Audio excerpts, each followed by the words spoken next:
कैसे हैं आप सभी? मैं आशा करती हूँ आप सभी लोग स्वस्थ एवं प्रसन्न हो। आज हम हमारा पाठ लिंग को पढ़ेंगे और समझेंगे, लिंग अर्थात जेंडर। आइए इस पाठ को प्रारंभ करते हैं। ये है हमारा पाठ। लिंग से कहते हैं। लिंग अर्थात जिन शब्दांशों से हमें स्त्री या पुरुष जाति का बोध होता है वह लिंग कहलाते हैं। ये दो प्रकार के होते हैं। पहला स्त्रीलिंग, दूसरा पुल्लिंग। पुल्लिंग में पुरुष जाति के होने का बोध होता है तथा स्त्रीलिंग में स्त्री जाति के होने का बोध होता है। केवल पुल्लिंग शब्द होते हैं जो सदैव पुल्लिंग ही होते हैं। वे हैं चीता, उल्लू, मच्छर, खटमल इत्यादि। और केवल स्त्रीलिंग वाले शब्द हैं मछली, तितली, मक्खी, छिपकली इत्यादि।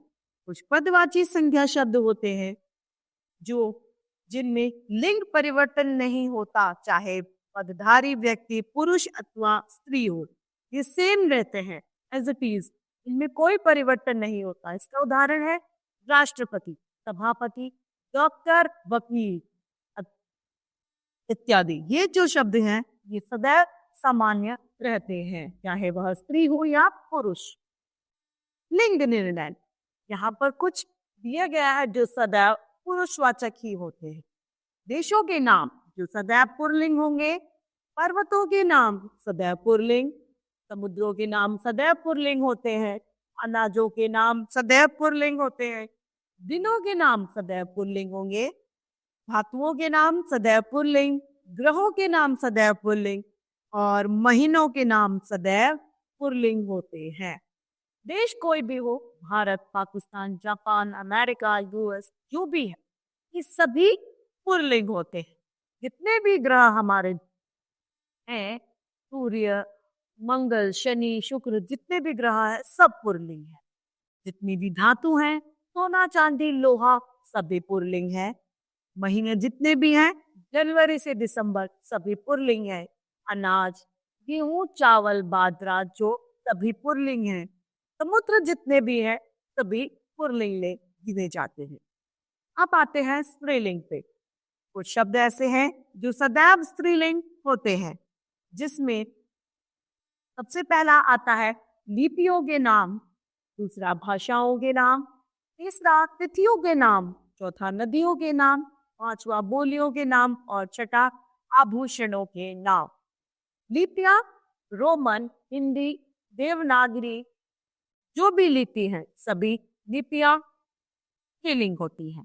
भाषाएं हिंदी, उर्दू, कन्नड़, पंजाबी, बंगाली, जो भी हैं सभी भाषाएं स्त्रीलिंग होती हैं। तिथियां जितनी भी हैं, पूर्णिमा, कार्तिक, अमावस, पंचमी, षष्ठी, सप्तमी, अष्टमी, सभी स्त्रीलिंग होती हैं। नदियां जितनी भी हैं, यमुना, गंगा, गोदावरी, सभी को हम स्त्रीलिंग में सम्मिलित करते हैं। बोलियां अवधी, मैथिली, उर्दू, बंगाली, पंजाबी, सभी हमारी स्त्रीलिंग में आती हैं। आभूषणों के जितने भी नाम हैं, अंगूठी, पायल, चूड़ी, बिछिया, सभी, माला, सभी स्त्रीलिंग है।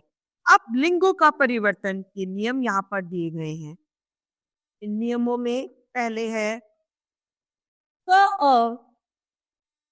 आ को आ में बदलकर प्रिय को प्रिया, शिष्य को शिष्या, सुत को सुता, कृष्ण को कृष्णा, बाल को बाला। इस तरीके से स्त्री में बदल दिया जाता है। अ को आ और आ को इया में बदलना। बंदर, बंदरिया, गड्ढा, गुड्डा, गुड्डा, गुड़िया, कुत्ता, कुतिया, बुढ़ा, बुढ़िया, लोटा, लुटिया। अगला है अप को इका में बदलकर पाठक का पाठिका, नायक का नायिका, सहायक का सहायिका, गायक का गायिका और बालक का बालिका। अंत में इन लगाकर परिवर्तन माली का मालिन, तेली का तेलिन, धोबी का धोबिन, जुलाहा का जुलाहिन और लाला का ललाइन। अंत में आनी लगाकर नौकर का नौकरानी, सेठ का सेठानी, जेठ का जेठानी, देवर का देवरानी इत्यादि। वान से वती तथा मान को मति में बदलकर लिंग परिवर्तन। रूपवान को रूपवती, धनवान को धनवती, बुद्धिमान को बुद्धिवती, श्रीमान को श्रीमती, आयुष्मान को आयुष्मती। अब इस पाठ की समाप्ति पर आइए इस पाठ के अभ्यास कार्य को हम देखते हैं। यह है सही विकल्प पर सही चिन्ह लगाएं। का संज्ञा पद केवल प्राणीवाचक हो सकता है? नहीं, वह जातिवाचक भी हो सकता है। संज्ञा शब्दों में विकार आता है? जी हाँ। देशों के नाम होते हैं प्राय स्त्रीलिंग या पुल्लिंग, वे सदैव पुल्लिंग होते हैं। यहाँ पर कुछ पुल्लिंग दिए गए हैं, यहाँ पर दिए गए शब्दों के हमें पुल्लिंग लिखने हैं। बुढ़िया का बुद्धा,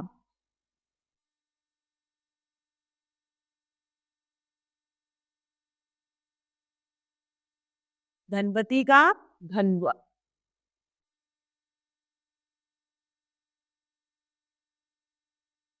देवरानी का देवर, ललियाइन का लाला, ठाकुराइन का ठाकुर,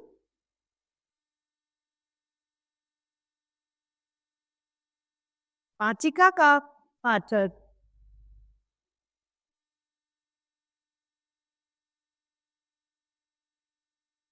चोरनी का चोर,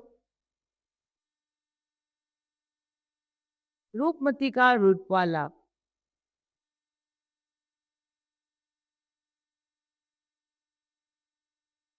अब है प्रश्न तीसरा, लघु उत्तरीय प्रश्न। नित्य 4 पुल्लिंग शब्द लिखिए। मच्छर, सीता, खटमल, बाघ।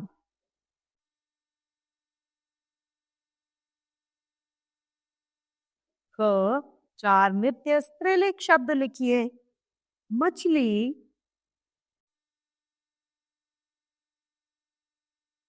तितली,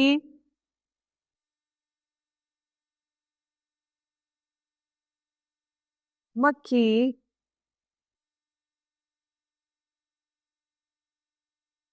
और या छिपकली।